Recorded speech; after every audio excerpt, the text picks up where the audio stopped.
sama kata saya. Makanya kenalilah kami. Jangan mengenal kami hanya berdasarkan katanya, tapi kenalilah langsung kami dan Anda akan tahu siapa, bagaimana kami ini waria.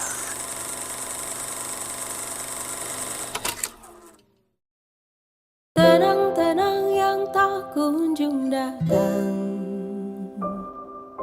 menanti-nanti cahayamu, beri aku petunjukmu. Tenang-tenang, oh datanglah tenang hari ini.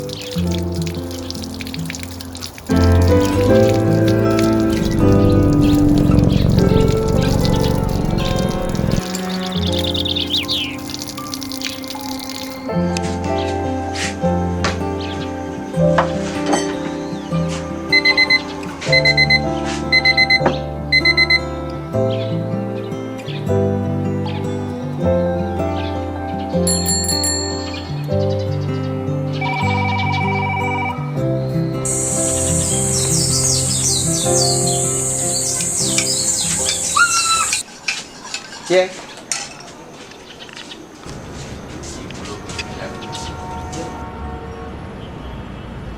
Saya Ruli Malai, 63 tahun. Saya berasal dari Bugis, Bone, Sulawesi Selatan. Di sini sehari-hari saya bekerja di Yayasan Kebaya Yogyakarta sebagai program manajer. Apa kabar mahasiswa? Baik. Nama saya asli dari Cilacap, umur 64 tahun. Akhirnya kan namanya kita berbuat berisiko ya. Jadi PSK kan takutnya ada penyakit, aku sadar diri gitu. Jadi kan kita mau dites HIV mau. Akhirnya tahun 2006 itu saya ketahuan infeksi HIV itu. Perkenalkan, nama saya Vinulia Wagijo.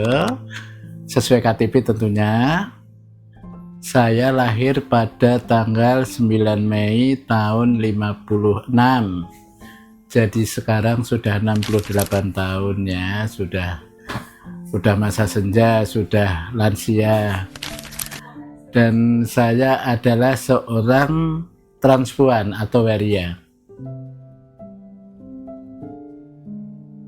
Bapak saya yang kebetulan berlatar belakang tentara, Navy, Angkatan Laut, dan beliau itu orang pertama yang menerima saya sebagai orang dengan keragaman gender, karena Pak Deku itu memiliki seorang kakak transgender yang seorang bisu.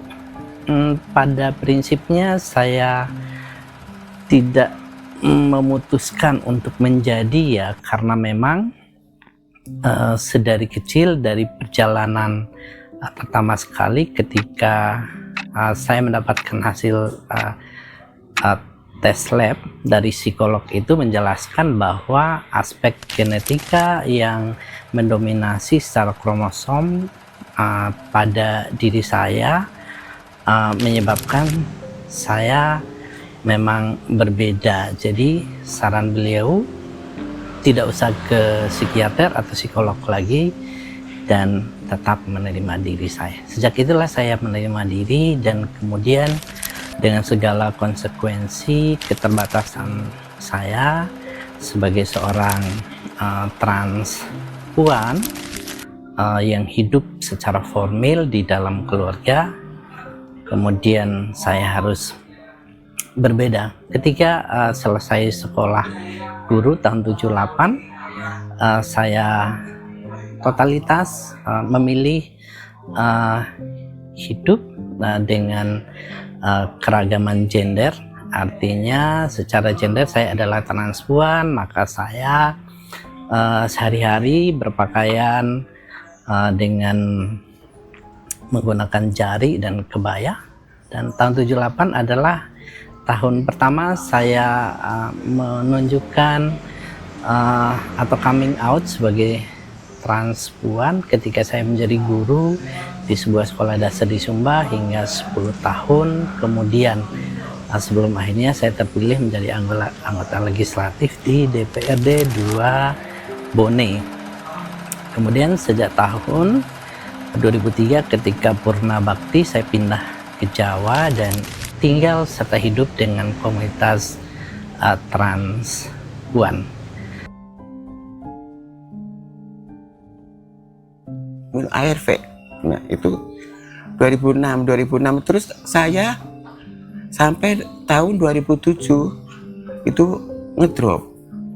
Tiap 1 minggu sekali diare. Jadi 1 minggu sekali ke puskesmas. Periksa sampai dokternya bingung, ini Mbak kok tiap minggu tuh ke puskesmas diare terus. Ya dok, kayak masuk angin, padahal kita udah tahu ya positif HIV gitu. Nah, akhirnya kasih obat sampai gitu. Nah, itu 2007 awal aku memutuskan mau pulang kampung.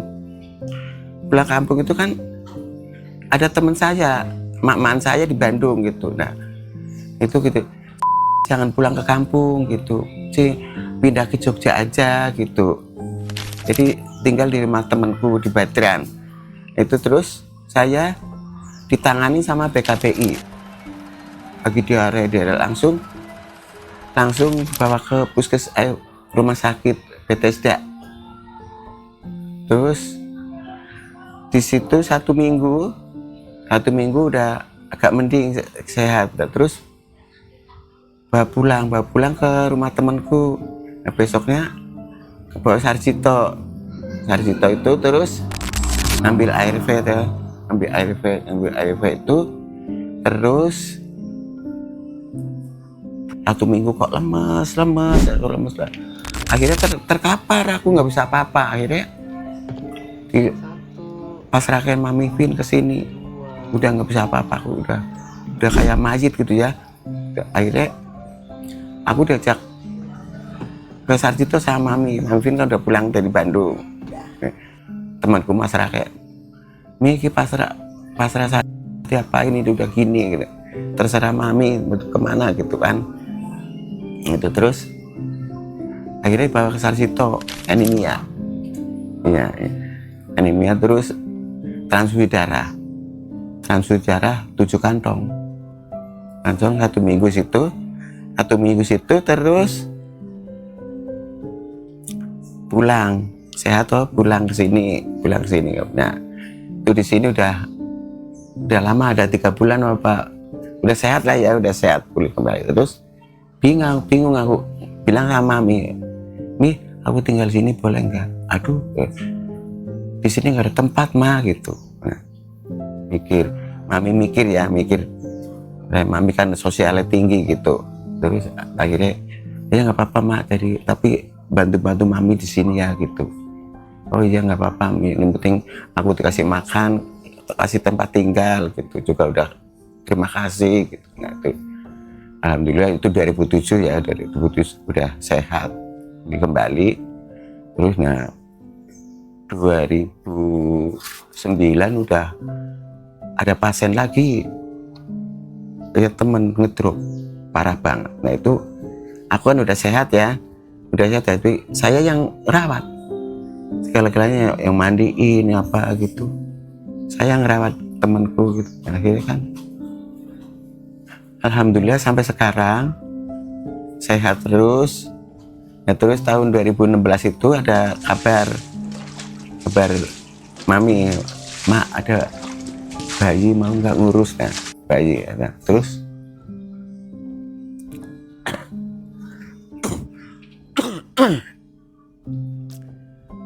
ada nih, aduh nih aku bisa banget ora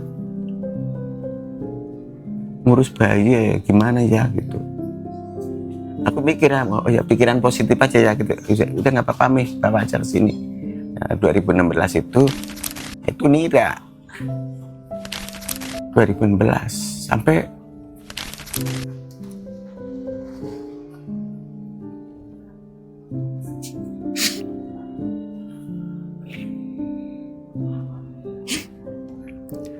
lu sedih kalau ngeliat dia gimana ini.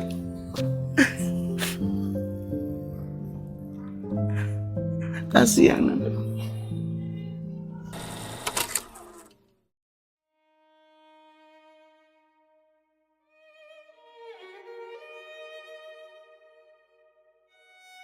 Ada banyak hal yang mungkin itu membekas di hati Mami dan tidak akan terlupakan.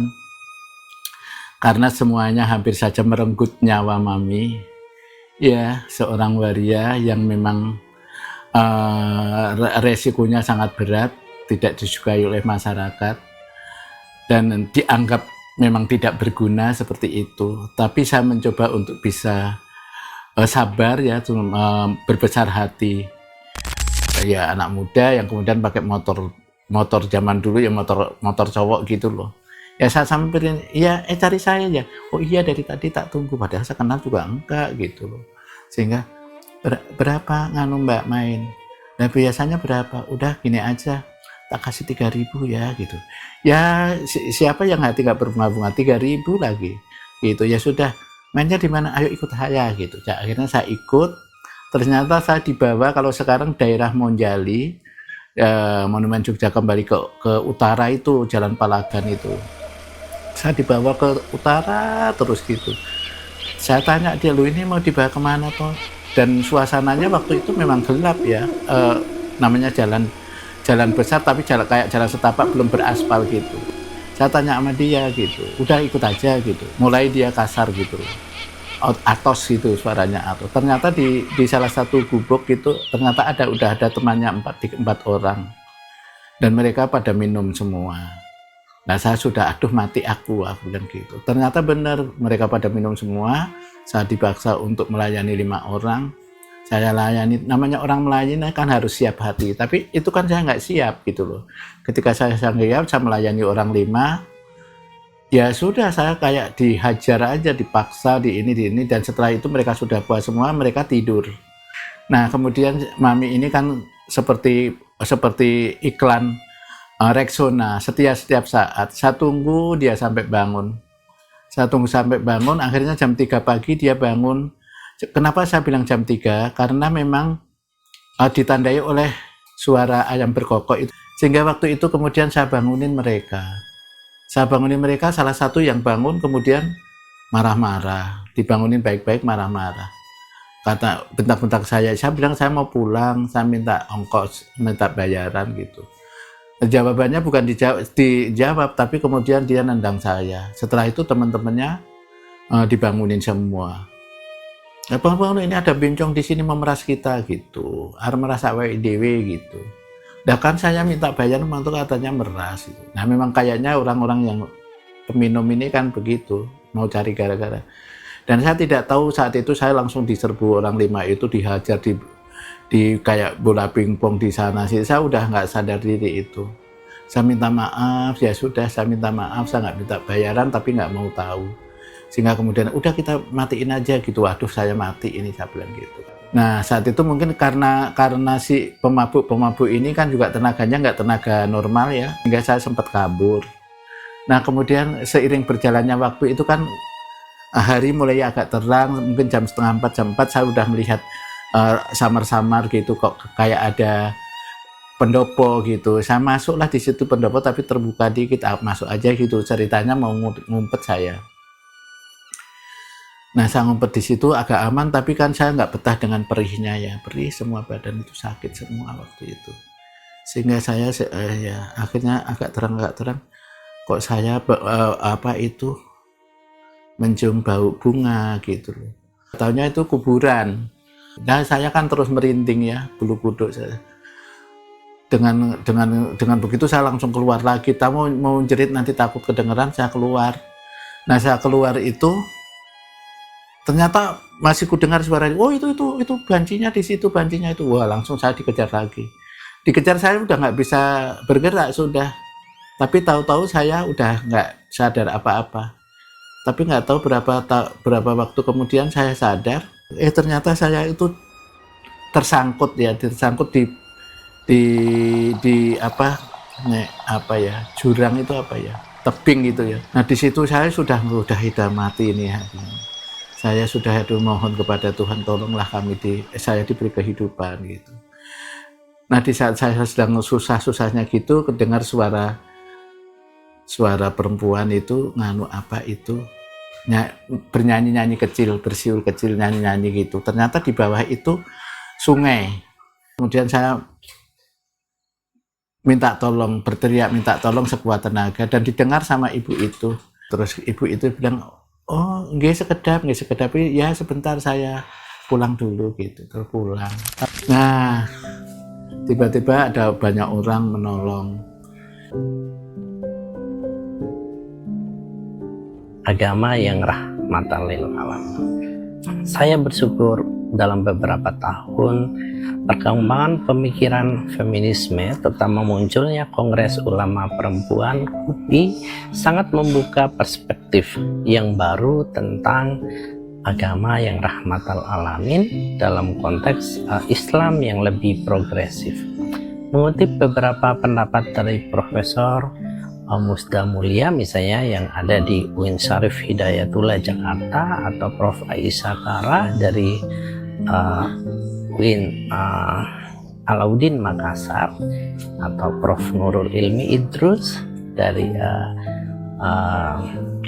Makassar, itu sangat menyejukkan bagi siapapun pemeluk agama yang menganggap bahwa agama itu sesuatu yang rahmatan lil alamin, sehingga spiritualitas itu akan tumbuh dan termotivasi dalam diri setiap manusia, karena manusia dihargai martabatnya. Di sini saya menemukan spiritualitas diri bersama dengan komunitas, membentuk komunitas Pondok Pesantren Waria Al-Fatah Yogyakarta, dan memilih mendedikasikan diri pada kerja-kerja kemanusiaan, serta bagaimana membangun resiliensi pada komunitas transpuan dengan coming out sebagai transpuan lebih dini. Sebetulnya pada saat ini kawan-kawan transpuan lebih terbuka dan menemukan spiritualitas diri dengan kerja-kerja mereka. Beberapa hal yang telah kami lakukan bersama adalah memberikan pengorganisasian dan kesempatan kepada mereka juga untuk speak up mengenai tantangan dan dalam hidup menjadi masyarakat yang seringkali tersubordinasi dan terstigma, terdiskriminasi, serta seringkali dilabeli dengan stereotip yang negatif, sehingga mereka juga menjadi salah satu bagian penting dari komponen masyarakat yang perlu diberdayakan. Kami memberikan pelayanan secara menyeluruh kepada seluruh masyarakat, bukan untuk transpuan, tapi juga untuk para lansia, masyarakat terpinggirkan, dan kelompok-kelompok termarginalkan. Kawan-kawan pekerja seks yang ada di titik komunitas Parangkusumo dan Pasar Kembang saat itu juga menjadi penerima manfaat dari kami.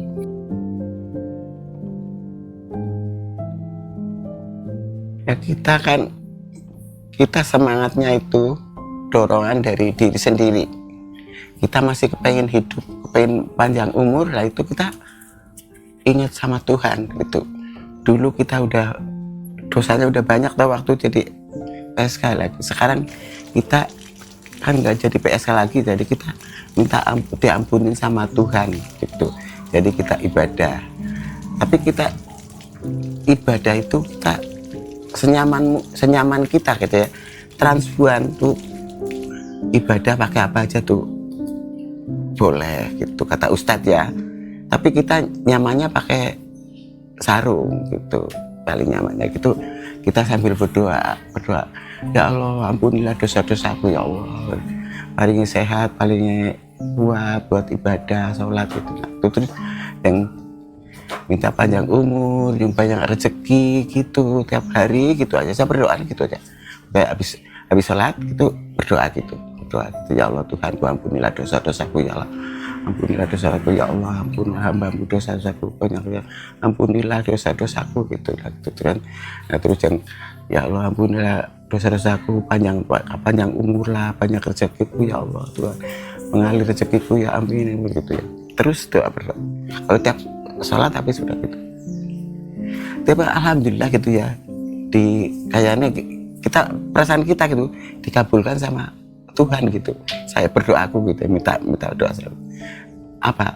Kita percaya itu gini, kita pemain ini ya, saya ibaratnya dikasih uang jajan mami tiap bulan cuma 750 ya. Ini 750 itu kok rokok saya juga satu hari 2 bungkus udah 50.000, sebulan tuh 1,5 juta. Kok bisa cukup itu? Dari mana gitu? Tapi ya alhamdulillah ada aja rezekiku dari mana aja, tiba-tiba datang rezeki gitu. Dan ya gitu kan kita percaya kita minta rezeki sama Tuhan itu dikabulkan gitu. Nah itu harapan Nida, semoga jadi anak soleha, yang pinter, yang jadi manut sama orang tua. Itu aja. Belum mandi tadi. Ya, makasih. Oh, Saya bertanggung jawab atas keputusan hidup saya sebagai seorang waria, sehingga saya mengembangkan diri sebagai manusia yang berguna. Sebelum saya melangkah untuk mengembangkan diri sebagai manusia yang berguna, saya juga mendatangi dulu orang-orang yang cukup berkompeten tentang tanggapannya tentang waria. Ada ustadz, ada kiai, ada romo, ada pendeta. Saya tanyakan ke mereka bagaimana waria itu salah apa tidak. Dan beliau-beliau yang bijaksana itu mengatakan tidak ada yang salah dalam kehidupan seorang waria. Hanya saja bertanggung jawablah sebagai waria. Berikan kontribusi kepada dirimu sendiri, kepada lingkungan, kepada masyarakat, kepada keluarga, seperti itu. Saya harus buktikan bahwa saya mampu untuk memberikan sumbangsih kepada diri saya sendiri, walaupun dengan segala keterbatasan, karena kan kata orang bahwa manusia itu tidak ada yang sempurna, mesti ada kekurangan, siapapun mereka. Dari banyak belajar, kemudian saya tertarik dengan kasus HIV/AIDS di teman-teman waria, dan saya memutuskan untuk hidup bersama mereka karena kasihan kalau tidak ada yang mendampingi, yang tidak ada peduli. Bukan saya menyalahkan masyarakat yang tidak peduli, tapi memang dari waria sendiri harus ada yang berpikir lebih baik bagaimana bisa menjadi bagian dari teman-teman waria itu sendiri, seperti itu. Dan perjalanan ini cukup panjang ya, saya banyak belajar tentang kehidupan. Saya mencoba untuk mengoreksi diri ketika saya punya salah. Saya akan minta maaf kalau kemudian saya punya salah atau punya khilaf gitu. Dari situ kemudian saya mencoba untuk mendekat kepada Sang Pencipta dengan cara saya tentu saja. Dan saya percaya apa yang saya niatkan yang baik tanpa ada pamrih ini bisa diridhoi, tentu saja seperti itu, sehingga saya bisa menjalani hingga sampai saat ini. Cukup lama saya hidup sebagai seorang waria dan saya merasa bahwa ini adalah kehidupan saya. Hanya kemudian saya berpesan kepada masyarakat, janganlah kami selalu disalahkan, karena orang menyalahkan kami adalah orang yang sebetulnya tidak tahu tentang kehidupan kami.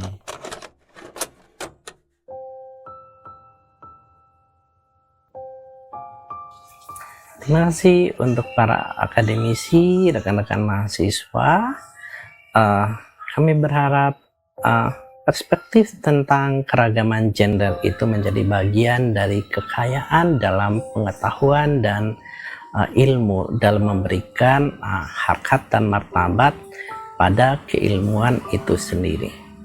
Subjek dari pengetahuan tentu saja manusia dengan segala interaksinya dalam cultures, dalam kehidupan sosial, budaya, politik maupun peradaban manusia sebagai bentuk peradaban adiluhung. Iya, udah jam siang. Ya. Dua action. Halo mahasiswa dosen, kudu harus paham fair sama orang-orang HIV, terus menghargai sama manusia. Kalau tidak tahu masalah, bagaimana bisa tahu masalah itu? Ya kita duduk bareng, kita silaturahmi, kita bersambung rasa, bercerita tentang apa kehidupan itu, arti sebuah kehidupan itu.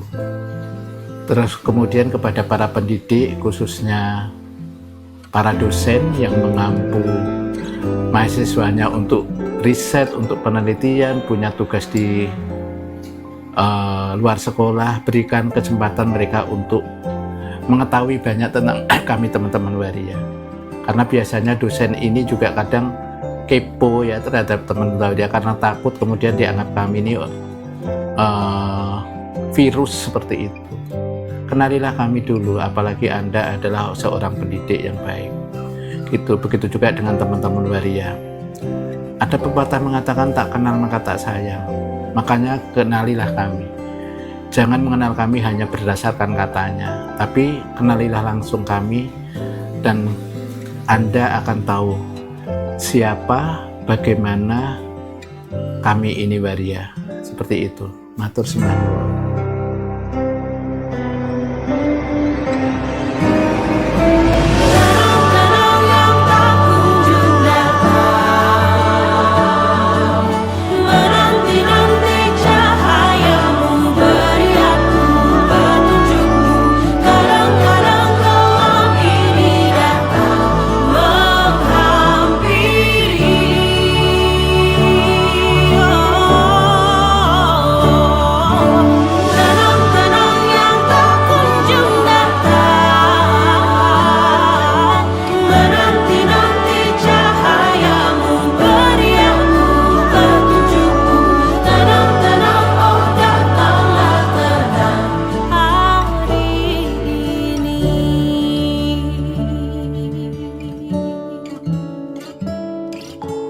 Jauhkanku dari sedih itu, aku merindu padamu. Jauhkanku dari gelap itu, aku kembali padamu.